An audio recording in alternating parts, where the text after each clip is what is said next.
Hello, welcome back to Jnanadeepa tutorials. Second PUC Kannada ಶಿಲುಬೆ ಏರಿದ್ದಾನೆ. ಪ್ರಸ್ತುತ ಈ ಒಂದು ಪದ್ಯವನ್ನು KS ನಿಸ್ಸರ್ ಅಹಮದ್ ಅವರು ಬರೆದಿದ್ದಾರೆ. ಇಲ್ಲಿ ಶಿಲುಬೆ ಏರಿದವನು ಕ್ರೈಸ್ತ ಧರ್ಮದ ಸಂತ ಎನಿಸಿಕೊಂಡ ಜೀಸಸ್. ಆತನ ಸಾವಿನ ಸಂದರ್ಭದಲ್ಲೂ ಲೋಕ ಕಲ್ಯಾಣದ ಬಗ್ಗೆ ಚಿಂತಿಸಿದವನು. ಆತನ ಪ್ರೀತಿ ಕರುಣೆಗಳು ಇಂದಿನ ವಿಷಮ ವಾತಾವರಣದಲ್ಲಿ ಎಲ್ಲರ ಹೃದಯದಲ್ಲೂ ಅನುಕರಣಗೊಳ್ಳಬೇಕೆಂಬುದು ಕವಿಯ ಆಶಯವಾಗಿದೆ.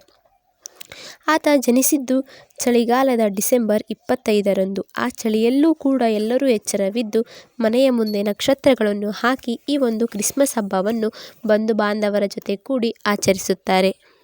ಕೇಕ್ ಹಂಚುತ್ತಾರೆ. ಕ್ರಿಸ್ಮಸ್ನಲ್ಲಿ ಅಲಂಕಾರಗೊಳ್ಳಲು ಗಿಡವಿಲ್ಲದಿದ್ದರೂ ಪ್ಲಾಸ್ಟಿಕ್ ಗಿಡವನ್ನಾದರೂ ತೆಗೆದುಕೊಂಡು ಸಿಂಗರಿಸುತ್ತಾರೆ. ಸುತ್ತಲಿನ ವಾತಾವರಣವನ್ನು ಹತ್ತಿಯಿಂದ ಮಂಜಿನಂತೆ ಸೃಷ್ಟಿಸಿ ಅವರ ಉಡುಪುಗಳಾದ ಸ್ಕರ್ಟ್ ಧರಿಸಿ ಮುಂಬತ್ತಿ ಬೆಳಗುತ್ತಾರೆ ಎಂದು ಕವಿ ಹೇಳಿದ್ದಾರೆ. ಚರ್ಚ್ ಮನೆಯ ಗೋಡೆಗಳಲ್ಲೂ ಶಿಲುಬೆ ಏರಿದ ಜೀಸಸ್ನ ಮಾದರಿಗಳು. ಅದರಲ್ಲಿ ಜೀಸಸ್ನ ಚಿತ್ರ ಕರುಣಾಮೂರ್ತಿಯಂತೆ ಕಂಡುಬರುತ್ತದೆ. ಬಾಗಿದ ತಲೆ, ಕುತ್ತಿಗೆಯಲ್ಲಿ ಉಬ್ಬಿದ ನರ, ಯಾತನೆಯ ನೋವಲ್ಲೂ ಒಳ್ಳೆಯ ಮಾತನಾಡುವ ಮುಖಮುದ್ರೆ ತೆರೆದವ, ಎಡಕ್ಕೊಬ್ಬ ಬಲಕ್ಕೊಬ್ಬ ವಕಾಲತ್ತು ನಡೆಸಲು ಸನ್ಮಾನಿಸಲು ನಿಂತಿದ್ದಾರೆ. ಜೀಸಸ್ ಅವರನ್ನು ಕಂಡು ದೇವರು ನಿಮ್ಮನ್ನು ಕ್ಷಮಿಸಲಿ ಎಂದು ಕೇಳಿಕೊಳ್ಳುತ್ತಿದ್ದಾರೆ. ಇನ್ನು ಜೀಸಸ್ನ ಚಿತ್ರವನ್ನು ಮಾರ್ಮಿಕವಾಗಿ ಚಿತ್ರಿಸಿ ಯಥಾವತ್ತಾಗಿ ಈ ರೀತಿಯಾಗಿ ಕವಿ ಬರೆದಿದ್ದಾರೆ.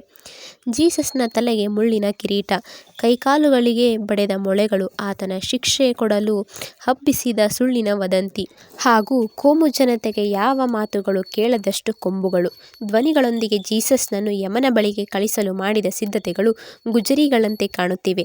ಅಂದಿನ ಚಿತ್ರಹಿಂಸೆಯ ಉಪಕರಣಗಳು ಬದಲಾಗಿಲ್ಲ. ರೈಫಲ್, ಬಂದೂಕುಗಳಂತೆ ರೂಪವನ್ನು ತಾಳಿ ಮತ್ತಷ್ಟು ಭೀಕರ ಸನ್ನಿವೇಶವನ್ನು ಉಂಟುಮಾಡಿವೆ. ಇಂದು ಜಗತ್ತಿನಲ್ಲಿ ಒಬ್ಬರನ್ನೊಬ್ಬರು ಪ್ರೀತಿಸುವ ಬದಲು ದ್ವೇಷದ ಜಾತ್ರೆಯಲ್ಲಿ ಸೇಡು ತೀರಿಸಿಕೊಳ್ಳುತ್ತಿದ್ದಾರೆ. ಇಂದು ಜಗತ್ತಿನಾದ್ಯಂತ ನಡೆಯುವ ದುಷ್ಟತನಕ್ಕೆ ಜೀಸಸ್ನ ಪ್ರೀತಿ ಕರುಣೆಗಳು ಔಷಧವಾಗಬೇಕೆಂದು ಕವಿ ಆಶಿಸಿದ್ದಾನೆ. ಕವಿಯ ಕಣ್ಣಿಗೆ ಜೀಸಸ್ ದುಷ್ಟ ಸಾಮ್ರಾಜ್ಯದ ಅವನತಿಗೆ, ಕ್ರೋಧಕ್ಕೆ, ತಿಳಿಗೇಡಿತನಕ್ಕೆ ಉತ್ತರವಾಗಿ ಕಂಡುಬಂದಿದ್ದಾನೆ. ದುಷ್ಟ ಸಾಮ್ರಾಜ್ಯ ದೂರಾಗಿ ದೈವ ರಾಜ್ಯದ ಆಗಮನದ ಸೂಚನೆಯಂತೆ ಜೀಸಸ್ ಶಿಲುಬೆಯೇರಿದ್ದಾನೆ ಎಂದು ಕವಿ ಭಾವಿಸುತ್ತಾರೆ. ಇಂದು ಮಸೀದಿ, ದೇವಸ್ಥಾನಗಳ ಮೇಲೆ ಮತಿರಹಿತ ಆಟ. ಇದಕ್ಕೆ ಅಮಾಯಕರು ಬಲಿಯಾಗಿ ಕೋರ್ಟು, ಪೊಲೀಸ್ ಠಾಣೆಗಳು ಮುಗ್ಧ ಜನರನ್ನು ಬಂಧಿಸಿ ಕತ್ತಲ ಕೋಣೆಯಲ್ಲಿ ಇರಿಸಿಕೊಂಡಿವೆ. ಬಡವರ ಮನೆಗಳಲ್ಲಿ ತಿಂಗಳಿಗೊಮ್ಮೆ ದೀಪ ಬೆಳಗುವ ಸ್ಥಿತಿ ಬಡತನವನ್ನು ರಾರಾಜಿಸುತ್ತದೆ. ಈ ಎಲ್ಲ ಮುಗ್ಧರ ನೋವಿನ ಪ್ರತಿರೂಪವಾಗಿ ಜೀಸಸ್ ಶಿಲುಬೆಯೇರಿದ್ದಾನೆ ಎಂದು ಕವಿಯು ಹೇಳಿದ್ದಾರೆ.